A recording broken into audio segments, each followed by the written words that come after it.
तब्दीली के साथ बदलते भारत की शान।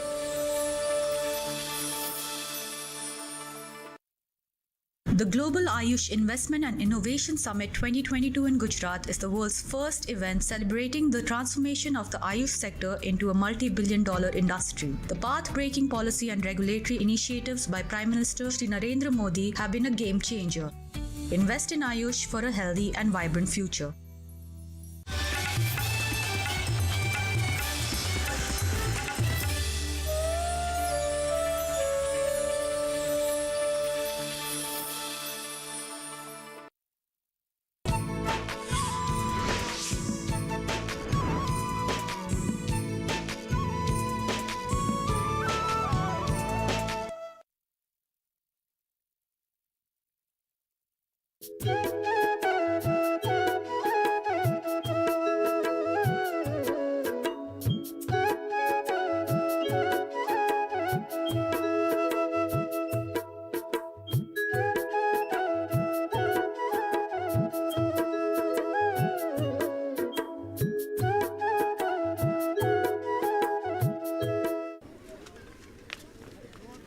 कौनपाइदा हाँ? बैठते हैं। चलो आइए, संभाल के।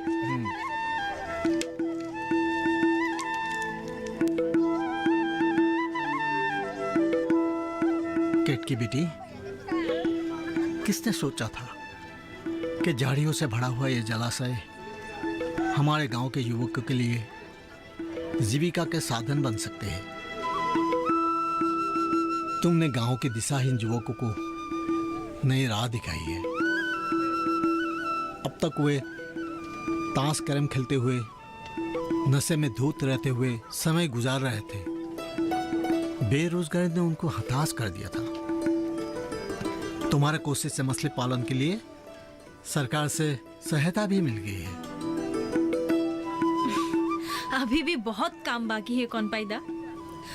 मैं चाहती हूँ कि गांव में बतख, सुअर, मुर्गी सभी पालन हो। इनके जरिए युवकों को मुनाफा कमाने में अच्छा रहेगा और इसके लिए भी सरकारी योजना से सहयोग मिल जाएगा। जो बंजर जमीन बेकार पड़ी हुई है, हम लोग उस जमीन पर सब्जी की खेती शुरू कर सकते हैं। सब्जी को शहर के बाजार में बेचकर उपार्जन किया जा सकता है। गाय, बकरी और भैंस का पालन शुरू कर हम दूध का उत्पादन भी कर सकते हैं और इस तरह से समुच्चय गांव को स्वावलंबी बनाया जा सकता है।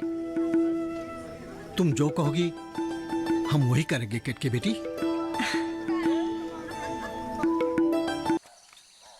दीदी, आपने इस गांव की तस्वीर बदल कर रख दी है। आप किसी देवी से कम नहीं है। मैंने कुछ नहीं किया है ज्योतिर्मयी। अच्छी हो ना बेटी? जी। काम ठीक से चल रहा है ना? ठीक हाँ। है, चलती हूँ। मैंने तो लोगों को सही रास्ता दिखाने का काम किया है। सोच बदलने से ही दुनिया बदलती है। लेकिन दीदी, लोगों को आपकी लोकप्रियता हजम नहीं हो रही है। जो पिछड़ेपन का फायदा उठाते हैं, जो नेताओं के चमचे हैं, वो लोग ये सब अच्छा नहीं पा रहे हैं। मुझे इसका अनुभव है ज्योतिर्मयी। जब हम कोई अच्छा काम करते हैं तो कुछ लोगों को बुरा लगता है, लेकिन हम अपना काम नहीं बंद करेंगे। हाँ दीदी।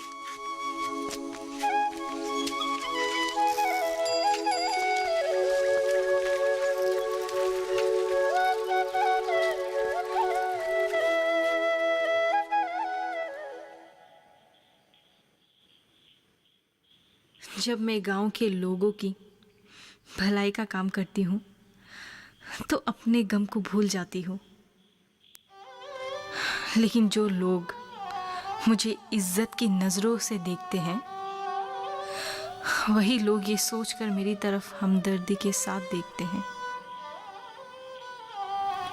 वे मेरी पहचान को मेरे पति की पहचान के साथ जोड़कर देखते हैं तो उन्हें अचरज होता है। वह मुझ पर तरस खाने लगते हैं। मुझे लोगों की हमदर्दी नहीं चाहिए।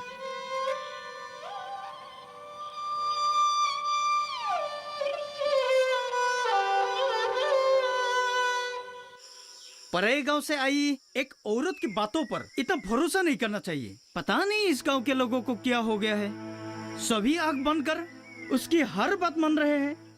पहचानना चाहिए कि असल में वो औरत कौन है। अंशुमन नामक पागल की बीवी मर्द पागल है तो बीवी ऐश करने के लिए घर से बाहर निकल जाती है। वो जो परिवार है उसे पैसे के सिवा किसी चीज से लेना देना नहीं है। गांव के किसी परिवार के साथ उस परिवार का मेलजोल नहीं है। उसी परिवार की बहू की बातों पर लोग क्यों भरोसा कर रहे हैं? वो जरूर अपने मतलब के लिए समाज का काम कर रही है। उसने राजनीति शुरू कर दी है। हाँ हाँ ठीक है, मैं चलता हूँ। हाँ हाँ सुनो, हमें लेकिन कुछ करना पड़ेगा। हाँ जरूर, चलो आओ।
बीमारियों से कैसे बचेगी फसल?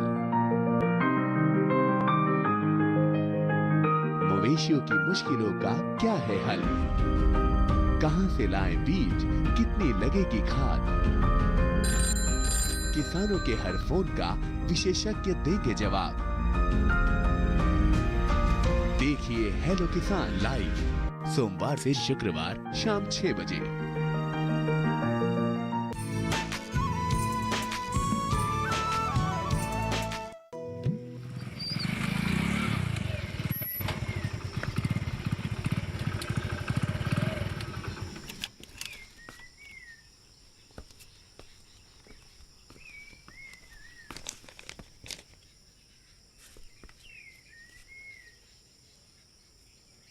आजकल गांव में कोई हमें पूछता ही नहीं। सबकी जुबान पर बस एक ही नाम है, केतकी केतकी। जो लोग पहले हमारे इशारों पर उठते बैठते थे, आज उन पर केतकी का जादू चल रहा है। यह अच्छी बात नहीं है।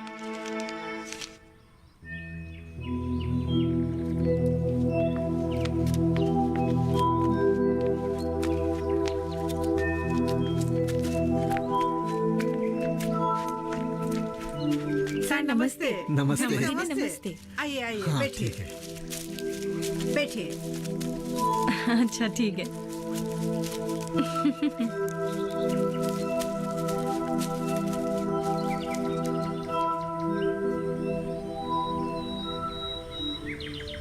गांव के लोग तुम्हारी तारीफ कर रहे हैं केतकी बेटी। तुमने लोगों के दिल में बदलाव की नई उम्मीद पैदा की है। गांव की महिलाएं खास तौर पर तुम्हारे शालीन व्यवहार से काफी प्रभावित हुई है। वो लोग कहते हैं इतनी पढ़ी लिखी होने पर भी बहू के अंदर थोड़ी सी भी अहंकार नहीं है। धनी घर की बहू होने पर भी धन का कोई घमंड नहीं है। नई बहू दूसरों की तकलीफ समझती है और हर एक के लिए रोजगार इंतजाम करके गांव को खुशहाल बनाना चाहती है। कौनपाईदा, मनुष्य का व्यवहार ही उसका असली परिचय होता है। बहुत सारे पढ़े लिखे लोग भी शालीन व्यवहार ही नहीं जानते और सही मायने में ऐसे लोग इंसान कहने के लायक ही नहीं बन पाते। हर आदमी का व्यवहार नर्म, शालीन और मानवीय होना चाहिए। जब हम एक समाज बनाकर रहते हैं तो हमारे बीच एक दूसरे के लिए हमदर्दी होनी चाहिए और हमें एक दूसरे के सुख दुख में भागीदार भी होना चाहिए। सामूहिक शक्ति से ही समाज को बदला जा सकता है और आपसी सद्भाव के जरिए ही हम सामूहिक शक्ति को पैदा कर सकते हैं। तुम बिल्कुल ठीक कह रही हो बेटी। मैंने गांव के बच्चों को स्कूल जाने के लिए सबको समझाना शुरू कर दिया है। प्राथमिक स्कूल की शिक्षिका को साथ लेकर मैं घर घर घूमती रही और सबसे अनुरोध किया कि वो अपने बच्चों को नियमित रूप से स्कूल जरूर भेजें। अब तक गांव के लोग इस बात पर गौर करना जरूरी ही नहीं समझते थे कि उनके बच्चे स्कूल जा रहे हैं या घर से निकलकर बागीचे में खेल रहे हैं। मेरी बात सुनकर सभी इस बात पर ध्यान देने लगे हैं। मैंने उनको समझाया कि अब समय बदल गया है। शिक्षा के बिना इस नए जमाने में किसी का कुछ भी गुजारा नहीं हो सकता। मैंने बच्चों के माँ बाप को समझाया कि शिक्षा की शुरुआत घर से ही होनी चाहिए। उन्हें अपने बच्चे की पढ़ाई लिखाई पर विशेष ध्यान देना चाहिए। जन्म लेने से पहले ही माँ की गर्भ में रहते समय ही बच्चा काफी बातें सीखता है। अभिमन्यु ने माँ की गर्भ में रहते समय ही अपने पिता अर्जुन के मुंह से चक्रव्यूह में जाने का कौशल सीख लिया था, लेकिन अभिमन्यु की माँ को नींद आ गई और अभिमन्यु चक्रव्यूह से बाहर निकलने का कौशल सुन नहीं पाया और महाभारत की लड़ाई में इसी के कारण मारा गया। आज के बच्चे ही कल देश के नागरिक बनेंगे, इसीलिए हमें शुरुआत से ही बच्चे को पढ़ा लिखा कर अपनी जिंदगी की चुनौतियों का सामना करने के लिए तैयार करना पड़ेगा। आज का युग प्रतियोगिता का युग है और इस शिक्षा की शक्ति से ही हम इस युग में आगे बढ़ पाना मुमकिन है। मेरी ऐसी बातें सुनकर एक महिला ने मुझसे कहा, तुम बहुत प्यारी बातें करती हो बहू। तुम्हारी बातें सुनकर मैं आज से अपनी गलतियों को सुधारने का वचन देती हूँ। आज के बाद तुम्हारे दिखाए हुए रास्ते पर ही चलूंगी। इसमें कोई शक नहीं। जो स्कूल अब तक खाली रहता था, एक दो बच्चे ही दिखाई देते थे, उसमें गांव के सारे बच्चे पढ़ने के लिए जाने लगे हैं। बदलाव की शुरुआत हो चुकी है। मुझे पूरा यकीन है तुम जिस रास्ते पर कदम बढ़ा रही हो, तुम्हें कामयाबी जरूर मिलेगी।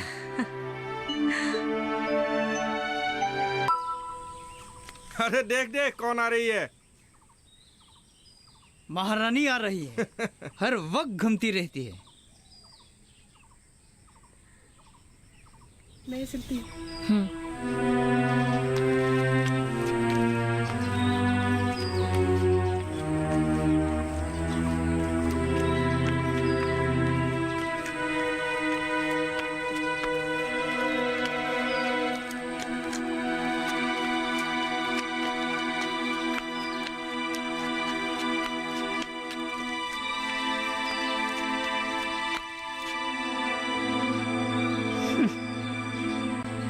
मुझे तुमसे कुछ बात करनी है चंदन।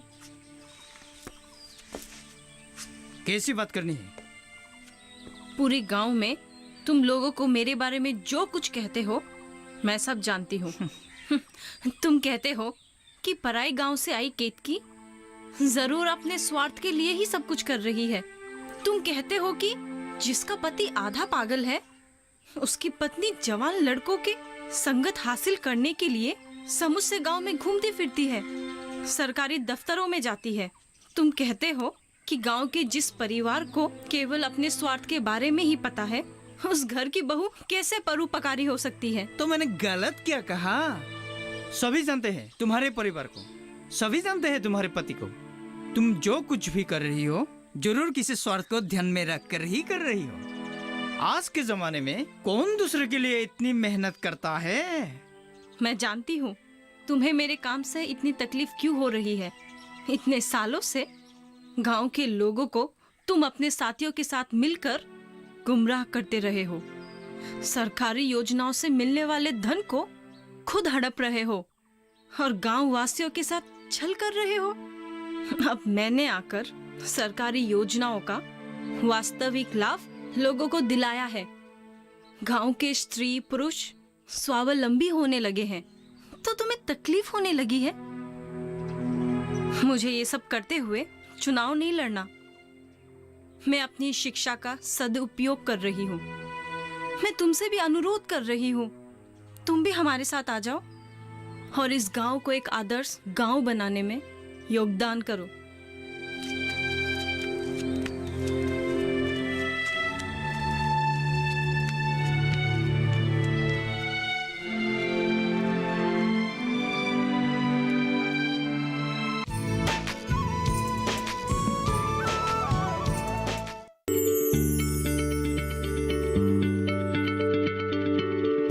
क्या आप किसी बीमारी से परेशान हैं? चाहते हैं डॉक्टर की सलाह? तो हम हैं आपके साथ। बताएंगे आपको जीने की राह। समस्याएं आपकी, समाधान देश के मशहूर विशेषज्ञों के। घर बैठे बात करें देश के जाने माने डॉक्टरों से।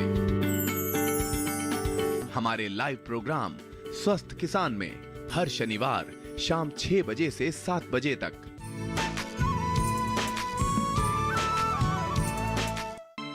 रेशम उद्योग की स्थापना करते हुए हमें बड़ी कामयाबी हासिल हुई है। इस काम को सफल बनाने में हमें सरकारी विभागों से पूरा सहयोग मिल रहा है। इस उद्योग से हमारे गांव में खुशहाली आ रही है और हमारे गांव की पहचान भी बन रही है।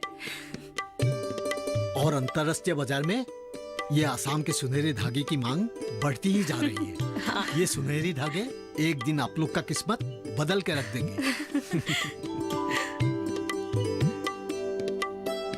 अंशुमन को अच्छा नहीं लगता है तुम जो इस तरह दिन भर गांव की भलाई करती रहती हो। सीधे सीधे कहिए ना, आपको बुरा लगता है। आपकी बेटे को इतनी बुद्धि तो है नहीं कि वो सही गलत की पहचान करेगा। उसके दिमाग में ये सब बातें आप ठूसती हो। इतना भी भूला नहीं है मेरा बेटा। औरत की जगह घर के अंदर है, बाहर नहीं। मैं ऐसी पुरानी बातों पर यकीन नहीं करती। मैं जानती हूँ कि मैं सही राह पे चल रही हूँ।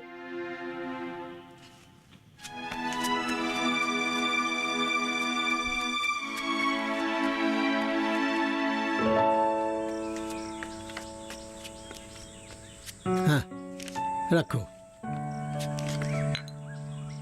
दिल्ली के इस अखबार में तुम्हारे बारे में लिखा गया है किटकी। बैठो, मैं पढ़कर सुनाता हूँ। एक महिला किसी गांव को बदल कर रख दे, ये आसान बात नहीं है। हम जिस महिला की बात कर रहे हैं वो कोई मशहूर समाज सेविका नहीं है। हो सकता है इस महिला ने किसी बड़े इलाके में बदलाव नहीं लाया है, मगर अपने गांव का कायाकल्प जरूर कर दिया है। जिस तरह किटकी नामक महिला ने बनकुही गांव का कायाकल्प किया है, उसी तरह एक एक गांव को बदलकर हम देश को पूरी तरह आत्मनिर्भरशील बना सकते हैं।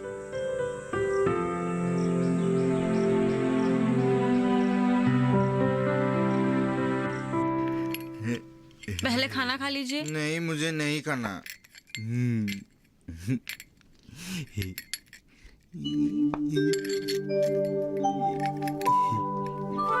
नहीं नहीं, मुझे नहीं ओहो, खाना। नहीं, दिखाइए, नहीं, इधर दिखाइए। आ आ नहीं खाना मुझे। चॉकलेट नहीं दूंगी मैं। चॉकलेट? हाँ। आ ओहो, आ आ आ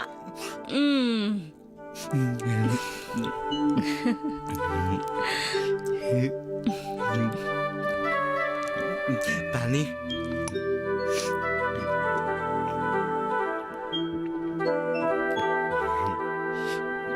और खाना है मुझे।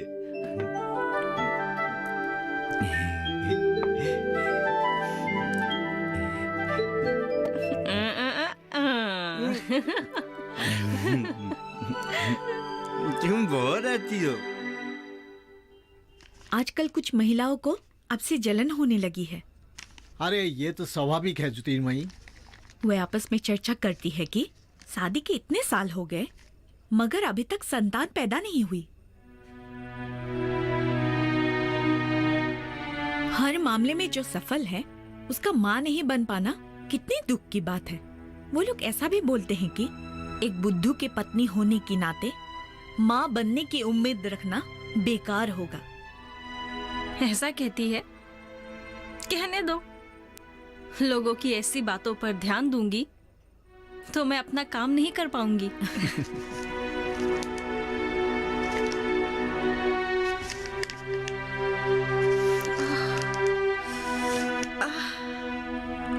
दीदी, अरे इसे क्या हुआ? दीदी, ज्योतिर्मय, हाँ मुझे चक्कर आ रहे ज्योतिर्मय। हाँ? केटकी बेटी, अरे दीदी, दीदी, बेटी क्या हुआ? दीदी, हाँ क्या हुआ? शायद डॉक्टर को बुलाना पड़ेगा। हाँ, दीदी, तुम इसे संभालो, मैं एम्बुलेंस बुलाता हूँ। ठीक है। दी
चिंता की कोई बात नहीं है।